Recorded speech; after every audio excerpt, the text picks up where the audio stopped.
할렐루야. 우리 하나님은 저와 여러분을 사랑하십니다. 하나님은 좋으신 하나님이십니다. 우리 전후좌우로 바라보시면서 좀 함께 교제했으면 좋겠습니다. 주의 이름으로 사랑합니다. 주의 이름으로 환영합니다. 네, 서로 축복하시기 바랍니다.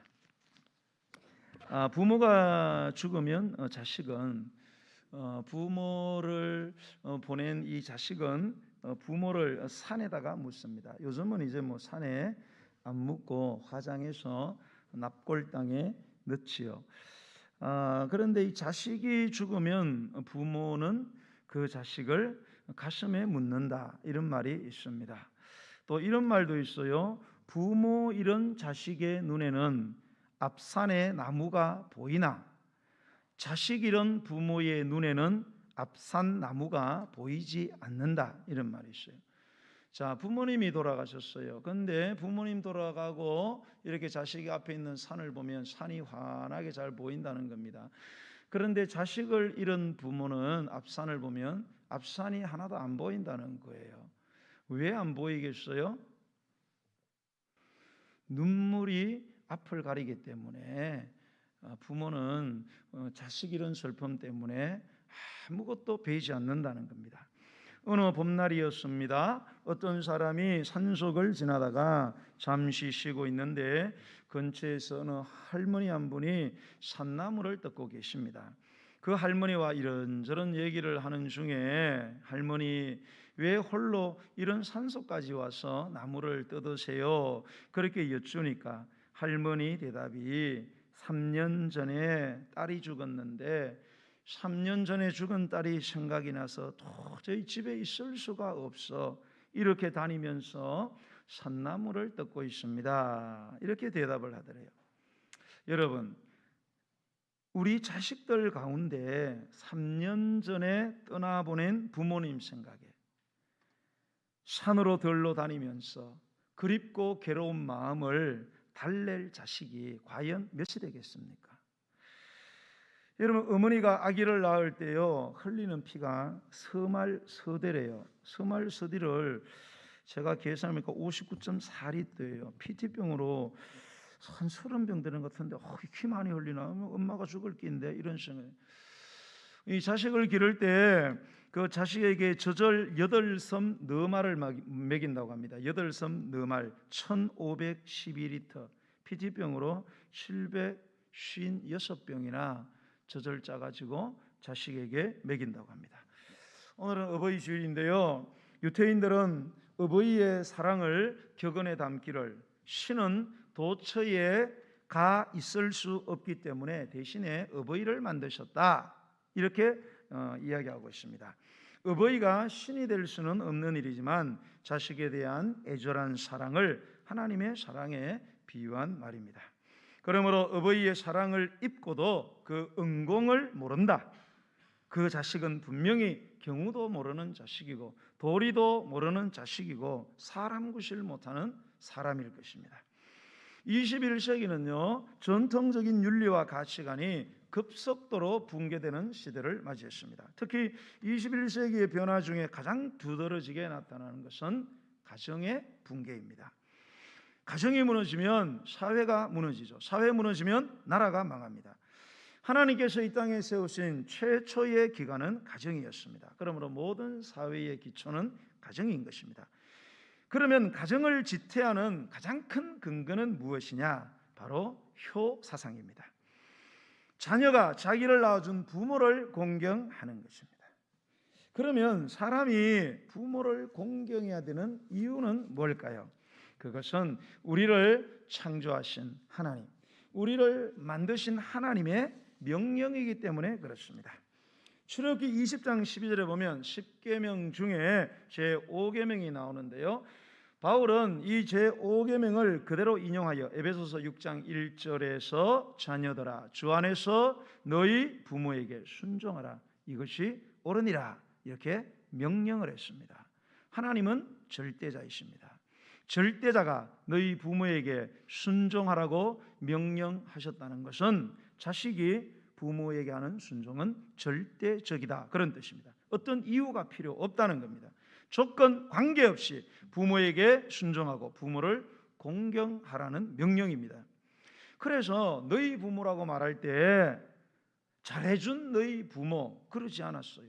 존경할 만한 일을 한 너희 부모라고 하지 않았습니다. 심지어 악한 부모라고 할지라도 궁극적으로는 부모를 부모로서 공경하라는 의미가 되겠습니다. 그래서 이것이 옳으니라, 옳다는 것은 마땅한 일이다, 당연한 일이다. 부모에게 순종하는 것은 자랑할 게 아니라는 거예요. 소문낼 게 아니라는 거예요. 오늘날 시대는 인간사에서 아주 효도하는 효자나 효부 있으면은 상을 주고 그랬어요. 그 사실 상 주면 안 돼요. 왜요? 그 당연한 건데 뭔 상을 줍니까?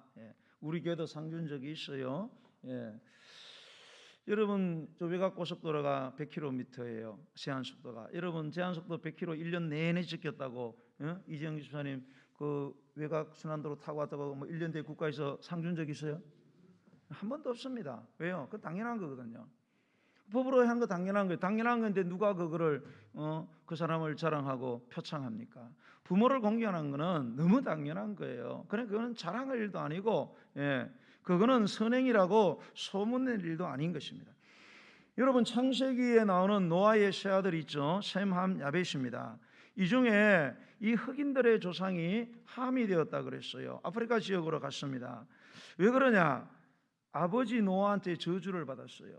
여러분, 자식이 부모에게 저주를 받는다는 거예요. 얼마나 불행한 일입니까, 여러분? 왜 여러분 이렇게 노아가 자식을 저주를 했습니까? 그것은 자식이 부모 노아의 실수를 흉을 보았기 때문에 그렇게 된 거예요. 노아가 노아홍수 끝나고 난 뒤에 포도주를 진탕 먹고 뭡니까? 옷 훌훌 벗어버리고 본전 다 보이고 그렇게 누워 있으니까 평소에 존경스럽던 아버지가 술 먹고 이렇게 훌렁 그냥 적이고 있으니까 아버지로서 지금 체면이 말도 아니구나 그러면서 동네방네 돌아다니면서 다 이야기를 하고 여러분, 제가 그런 말씀을 드린 적이 있어요. 왜 노아가 그렇게 술을 먹었을까? 당대의 의인이 그거는 여러분 노아가 술을 안 먹을 수가 없다 이거예요. 왜요? 그 노아의 홍수를 통해서 방주에서 자기는 구원받았지만 수많은 사람들이 살려달라고 아우성을 치고 그게 여러분 어른만 죽었습니까? 애들도 죽고 갓 태어난 애기도 죽고 그걸 눈으로 다 바라본 노아가 제정신으로 살 수는 없잖아요. 그러니까 내 생각에는 술을 먹었던 것 같아요. 그러면 그 부모의 입장이나 부모의 상처를 생각을 해야지. 그거를 자기 입장에서만 생각을 해가지고 동네방네 돌아다니면서 다 그렇게 세상말로 다 까발리니까 그러니까 저주를 받은 거예요,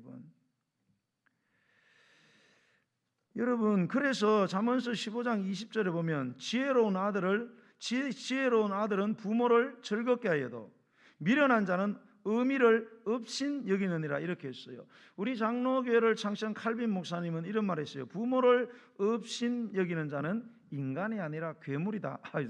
굉장히 좀 과격한 말씀을 하셨어요, 칼빈 목사님. 부모님을 업신 여기면 인간이 아니고 괴물이다. 여러분, 여호와 하나님께서 당신의 백성들에게 최고의 삶의 지침으로 주신 것이 구약에는 십계명입니다. 십계명은 크게 둘로 나누어지죠. 1계명에서 4계명까지는 대신관계입니다. 우리가 믿는 신이신 하나님을 대하는 관계. 5계명에서 10계명까지는 대인관계, 인간을 대할 때의 관계가 바로 우리의 최고의 삶의 지침이었습니다. 자, 그런데 인간관계는 5계명부터 시작됩니다. 자, 인륜에 대한 부분 첫 번째 계명.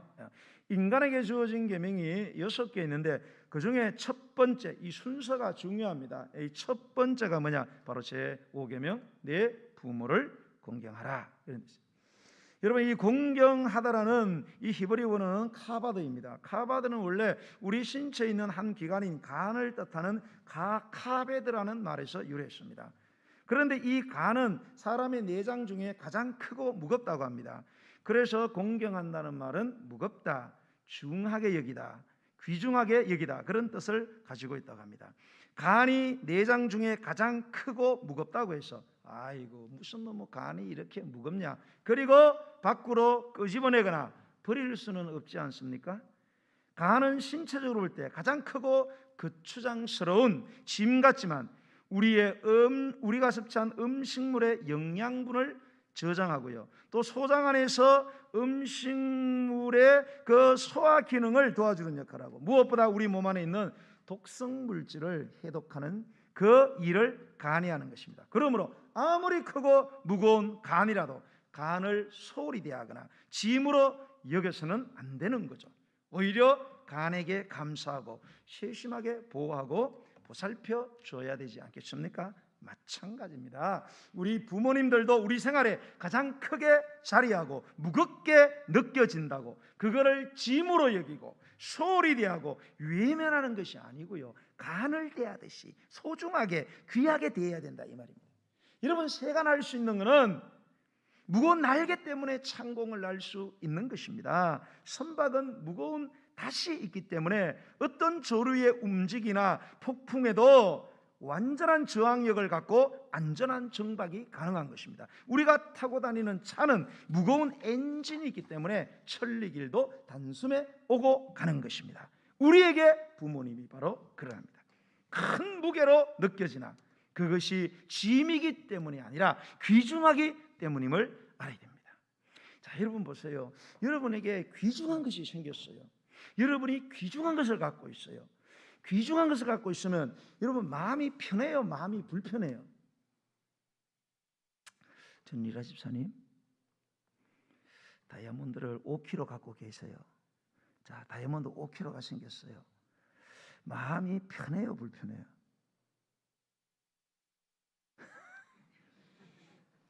여러분 어떠세요? 5kg 다이아몬드가 생겼어요. 여러분 집에 있어요.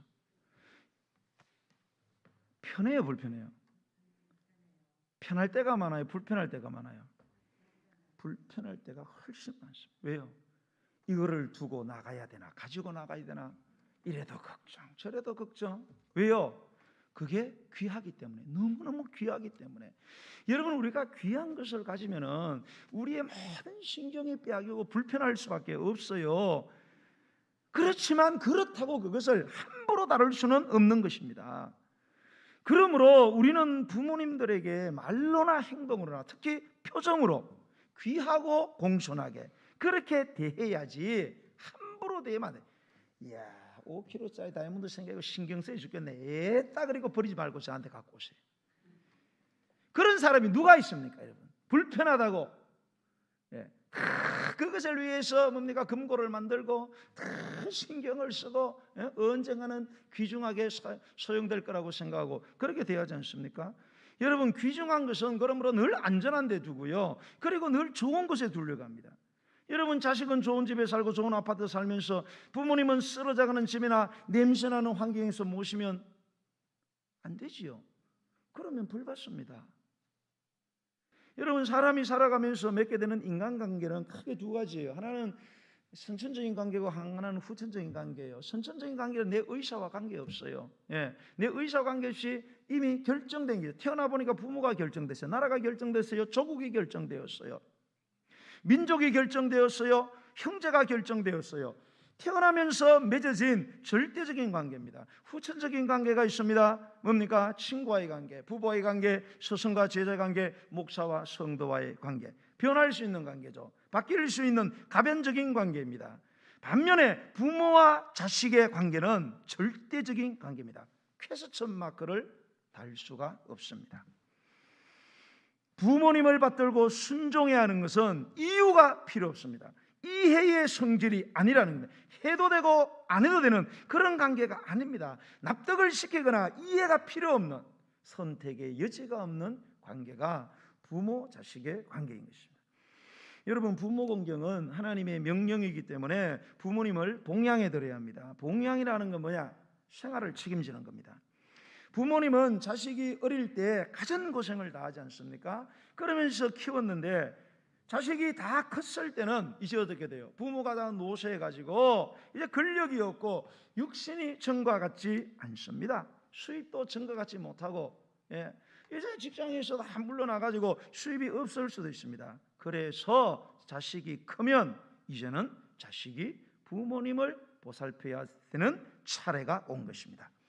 가정까지 이룬 자식이 자립하지 못하고 생활고에 허덕이면서 봉양하고 보살피기는커녕 커서도 부모에게 손을 내민다면 부모님의 마음의 걱정과 근심이 떠날 날이 있겠습니까? 어느 노부부에게 세 아들이 있었대요. 그런데 이 노부부는 이 세 아들 가운데 항상 둘째 아들의 집에 늘 있었다고 합니다. 그러면 둘째가 잘 사냐? 아닙니다. 제일 못 삽니다. 제일 못 사는 뭡니까? 그 둘째 아들 집에서 늘 머물기를 좋아했어요. 그러면 둘째가 남달리 부모님께 잘하느냐? 아닙니다. 셋 다 그럭저럭 다 효자라고 합니다. 그런데 유독 이 둘째 아들에게 머무시는 까닭이 뭐냐? 둘째 아들 집에 머물면 넉넉하게 살고 있는 첫째 아들과 셋째 아들이 자기를 보러 온다. 올 때 빈손으로 오지 않겠죠. 용돈 갖고 오고 먹을 것도 싸가지고 오고.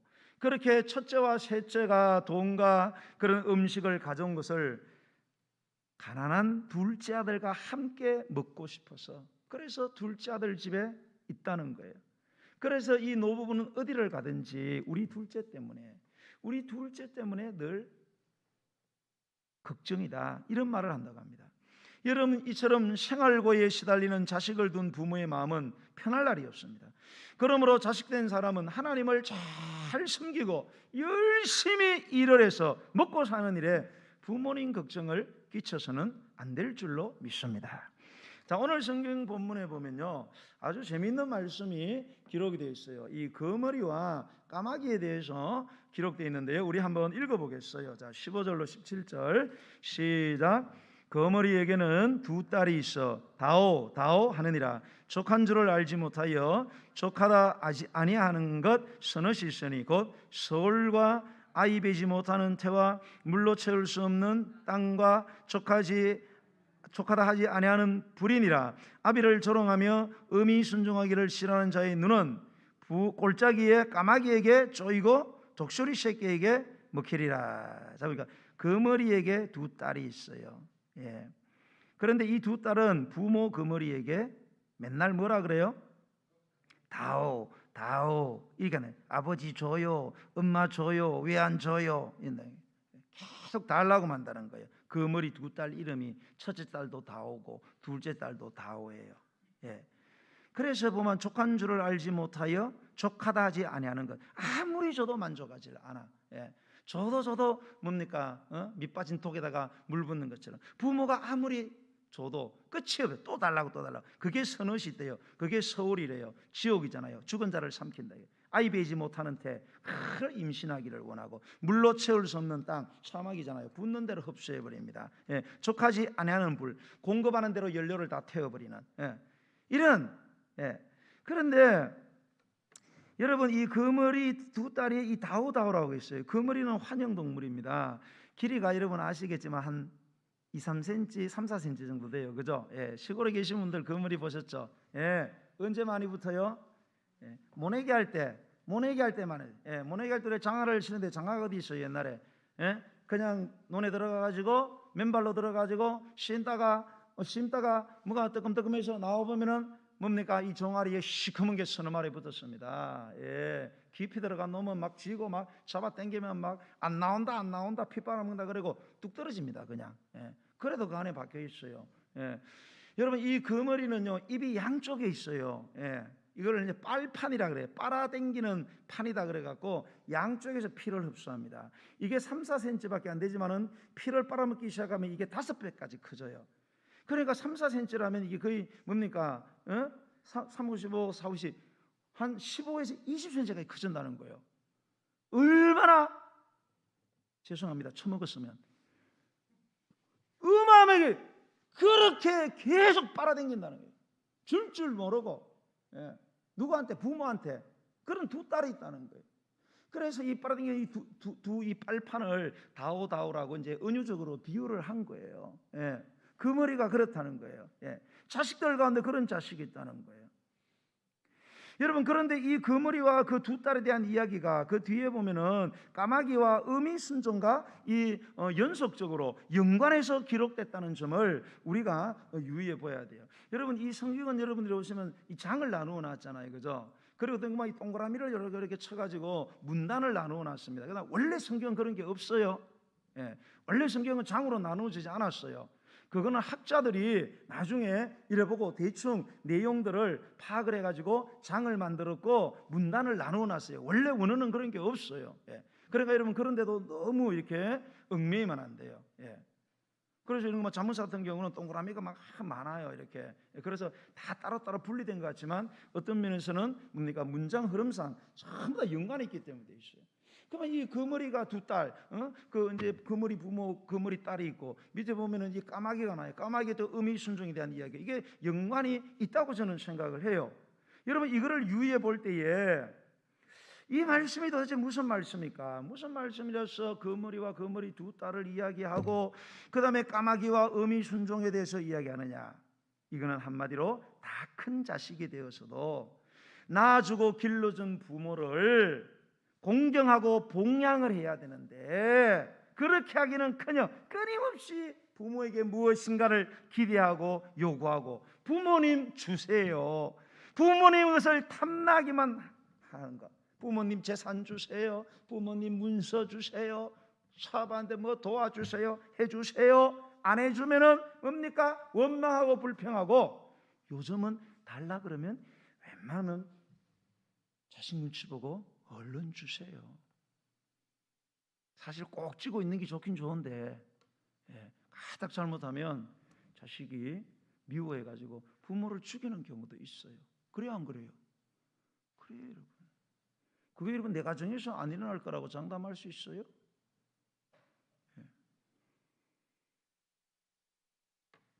여러분, 이런 자식은 거의 거머리 수준이다 이 말입니다. 거의 거머리 수준의 자식이. 이런 자는 결국 어떤 자냐? 아비를 조롱하는 자고 어미 순종하기를 싫어하는 자식이라는 거예요. 예. 이런 자식의 결말이 뭐냐? 오늘 성경 17절 보면 섬뜩합니다. 예. 섬뜩해요. 17절 한번 읽어보겠어요. 17절 시작. 아비를 조롱하며 어미 순종하기를 싫어하는 자의 눈은 골짜기에 까마귀에게 쪼이고 독수리 새끼에게 먹히리라. 아우, 무시무시합니다. 예. 이런 자식은 뭐예요? 까마귀에게 이 눈이 쪼인다. 이게 와서 눈을 이렇게 파먹는 거예요. 그리고 그 시체는 독수리 새끼가 먹어버리게 한다는 거예요. 그러면 왜 까마귀일까? 여러분, 이 까마귀는 깃털이 검고 울음소리도 불길한 느낌을 주어서 그 흉조, 즉 나쁜 징조의 상징이라고 그렇게 일컬어졌어요. 까마귀 싸우는 고래 백로야 가지 말아라 라는 시절을 보면 까마귀는 속도 더럽고 뭡니까? 겉도 검고 속도 더러운 음흉한 악의 상징으로 그려져 있습니다. 하지만 여러분, 이런 까마귀를 한편에서는 새끼가 자라 늙은 어미에게 먹이를 물어다 먹이는 새라고 해서 반포조라 이렇게 했습니다. 반대할 반, 되돌린다. 포 뭡니까? 먹인다, 먹는다, 먹인다. 반대로 받은 것을 되돌려 먹인다, 그런 뜻이에요.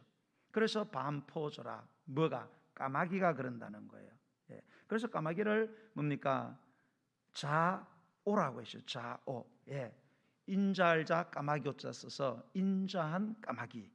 그리고 효조, 예. 효를 다하는 새라고 했습니다. 그래서 조선 후기신 박효간의 교훈가에 보면 이렇게 노래했습니다. 그 누가 까마귀를 검고 흉하다 했는가? 반포 보은이 이 안이 아름다운가? 사람이 저 새만 못함을 못내 슬퍼하노라. 이렇게 했어요. 여러분, 이렇게 보면 까마귀야말로 겉은 검어도 속은 흰새인 것입니다. 겉으로는 흰채하면서 속은 검다 못해 시커먼 인간보다 훨씬 나은 존재인 것입니다. 여러분, 우리나라에서는 옛날에 까치보다 사실 까마귀가 더 길조였다고 합니다.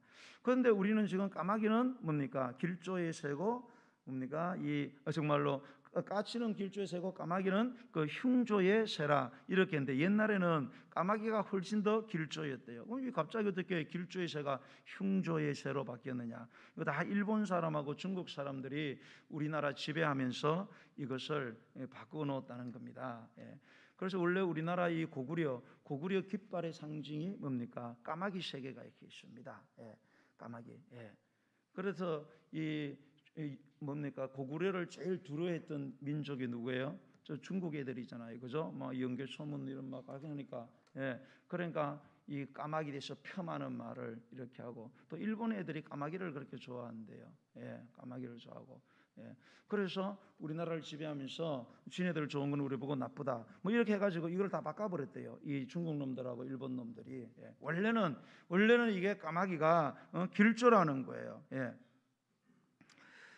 그래서 여러분, 우리가 이렇게 보면은 오늘날 뭐 꿈에서 까마귀 봤다, 뭐 어떤 까마귀가 아침에 집 앞에 날아오면 뭐 재수가 없다, 그렇게 말하는데, 여러분 절대 그렇지 않습니다.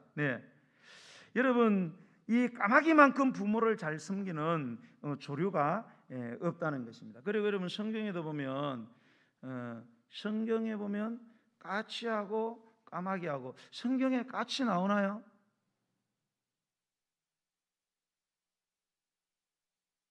집에 가서 검색해 보세요. 까마귀는 나오나요? 까마귀는 확실히 나오죠. 여러분, 까마귀가 확실히 나오는 곳이 어디 있어요? 구약에 보면 노아의 홍수를 보면은, 그죠? 노아 홍수가 끝나고 제일 먼저 보낸 새가 뭐예요? 까마귀의 비둘기예요. 까마귀를 보내잖아요. 까마귀 보내고 돌아오고 또 까마귀 보내는데 까마귀가 안 돌아와. 그래서 뭘 보내요? 비둘기를 보내요. 그래서 우리는 까마귀를 많이 욕하잖아요. 왜요? 가가지고 사람 시체 뜯어먹고 있다고. 저는 아닌 것 같아요, 여러분. 까마귀가 가서 시체 뜯어먹다 안 돌아온 게 아니고, 가서 사명 감당하다가 힘들어서 물에 빠져 죽은 것 같아요. 나중에 가서 한번 물어보세요. 천국 가서 분명히 제 강이 맞을 거예요. 왜냐? 여러분, 나중에 엘리야가 사명 감당하다가 감당 못해서 로뎀나무 아래에서 죽기를 그렇게 이렇게 하고 있을 때에, 또 그 그릿 시내가에 가가지고 가뭄을 피해서 숨어 있을 때에, 그때 그 뭐예요? 그 먹을 거 갖다 준 게 까치잖아요, 그죠? 아니죠? 뭐예요? 아시네, 까마귀잖아요, 까마귀. 그 성경도 까마귀 좋은 걸로 해요. 우리 조상들이 성경은 안 봤어도 그런 거는 막 깨달았고 까마귀가 좋은 줄 알아요. 까마귀가 여러분 효조라는 사실을 여러분 기억을 해야 됩니다. 여러분, 이 까마귀는요 왜 효조냐 하면은, 이 까마귀는 그 어미가 새끼를 놓으면은 60일 동안 계속 뭡니까? 먹이를 갖다 나른답니다. 그 60일을 동안 먹이면 새끼들이 큰데요. 근데 너무 많이 왔다 갔다 해서 까마귀 어미가요 날지를 못한대요. 그러면 이 새끼들이 가서 아이고 우리 엄마를 다 죽겠다. 그래서 가가지고 먹이를 갖고 와서 반포, 그거를 되돌려 먹인다는 거예요. 그래서 이게 반포소라, 반포지연이라 이런 말이 생긴 것입니다. 자, 그런데 이 까마귀에게 눈이 쪼인다는 거예요. 까마귀는 이 효조인데, 이 효조가 와가지고 뭐예요? 이 불효자의 눈을 쪼아 버린다는 거예요. 왜 그럴까? 제가 생각하기는 이런 해석이 나오더라고요. 부모를 우습게 보니까 파버리고, 부모를 깔 보니까 눈을 파버린다는 거예요. 오늘 부모를 조롱한다. 이 조롱한다는 게 가난한 자를 대하는 비하하는 그런 눈길을 말하는 거거든요. 그 눈 파먹어 버린다는 거예요, 그냥. 그리고 독수리 새끼가 그 시체를 뜯어먹는데요. 그리고 독수리는 원래 사람이 시체를 제일 좋아하는 동물의 그 날짐승의 대표입니다. 그래서 성경에 보면 죽음이 있는 곳에 독수리가 있다는. 죽음이 뭐예요? 사람의 시체가 있으면 독수리가 반드시 날라요. 그런데 독수리가 와서 먹자, 독수리 새끼가 와요. 왜 그럴까? 제가 말씀 준비하는데 성령님이 주시기를, 독수리 어미들은 불효자 시체 먹지도 않는데요. 왜요? 더러워서. 그렇게 아무것도 모르는 새끼가 가서 먹는데. 해석이 맞는지 모르겠지만 저는 그런 생각이 드는 거예요.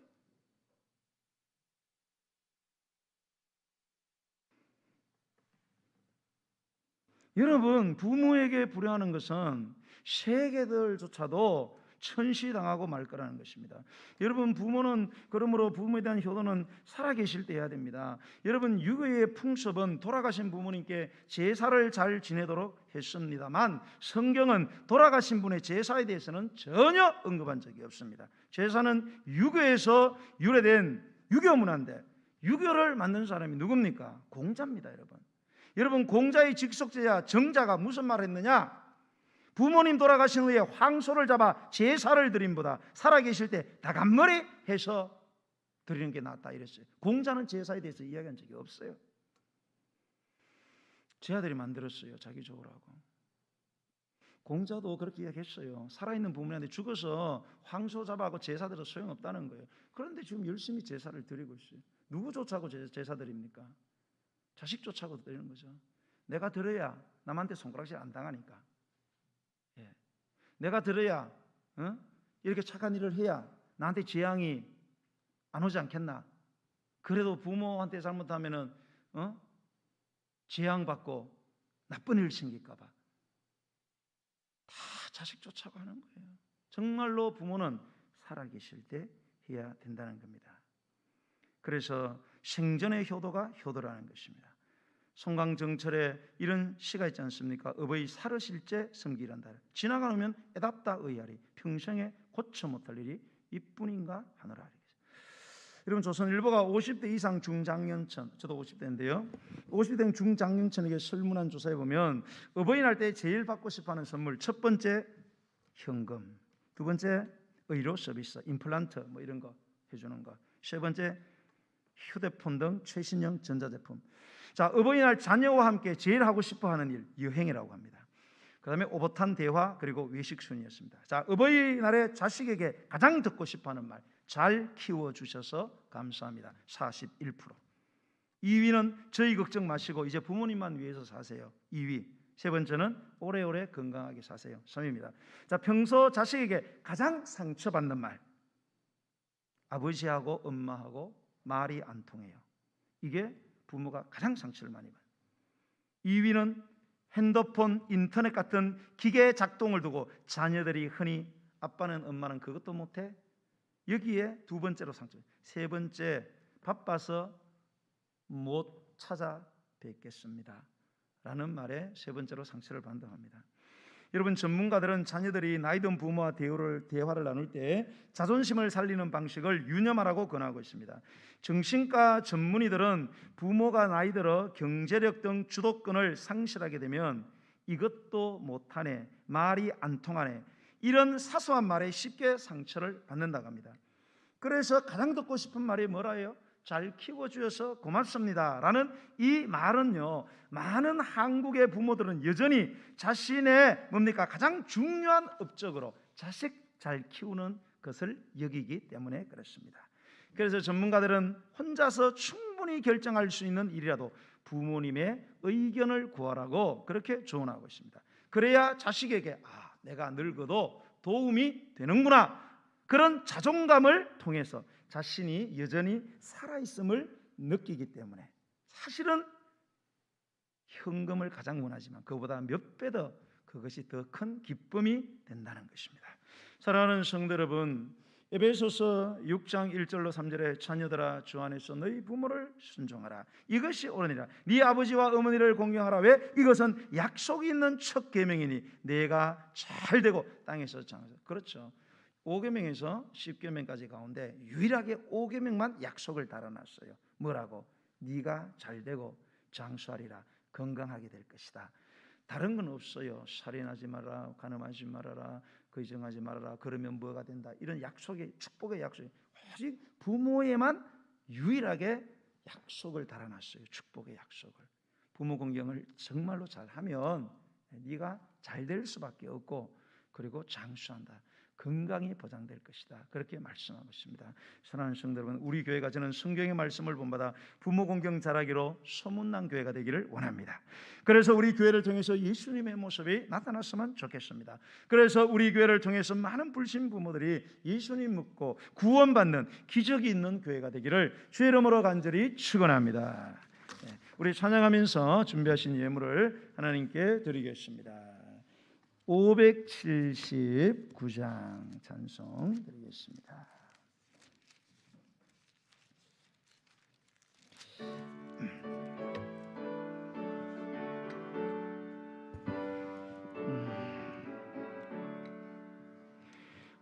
어머니의 넓은 사랑 귀하고도 귀하다. 그 사랑이 언제든지 나를 감싸줍니다. 내가 울 때 어머니는 적게 기도드리고, 내가 기뻐 웃을 때에 찬송 부르십니다. 아침 저녁 읽으시던 어머니의 성경책, 손때 남은 구절마다 모습 본 듯합니다. 믿는 자는 누구든지 영생함을 얻으래. 들려주신 귀한 말씀 이제 힘이 됩니다. 홀로 누워 괴로울 때, 헤매다가 지칠 때 부르시던 찬송 소리 궤에 살아옵니다. 반석에서 샘물 나고 황무지에 꽃피네. 예수님과 동행하면 두려울 것 없어라. 온유하고 겸손하며 올바르고 굳세게 어머니의 뜻받들어 보람있게 살리라며. 풍파많은 세상에서 선한 싸움 싸우다 생명실에 흐르는 것 온유하고 겸손하며 온유하고 겸손하며 올바르고 굳세게 어머니의 뜻받들어 보람있게 살리라.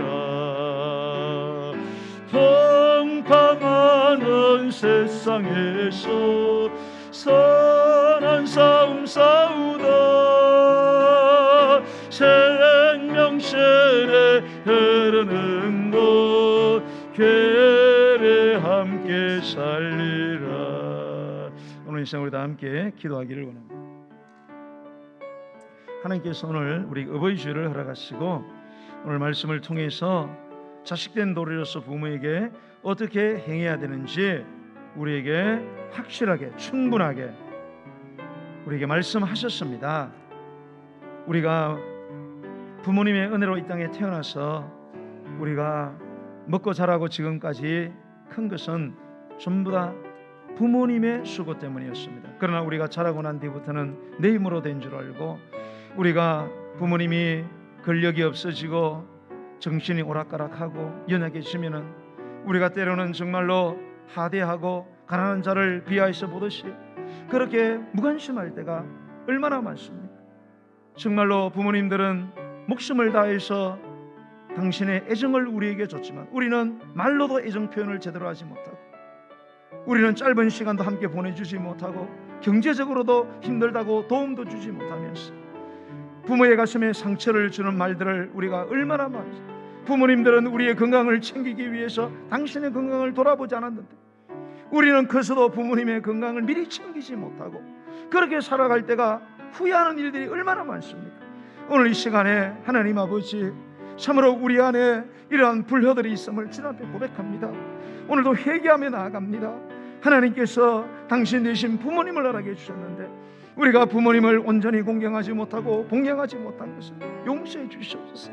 힘들고 어려운 세상을 살아간다는 핑계로 마땅히 해야 될 도리를 다하지 못하고 우리가 옳지 않은 일을 행하였습니다.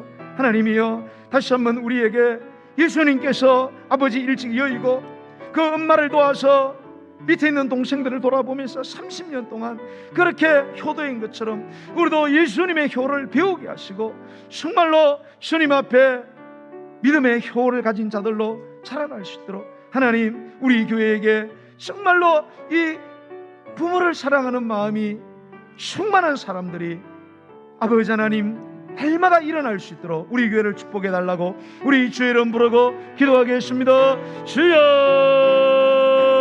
할렐루야. 하나님 은혜를 감사합니다.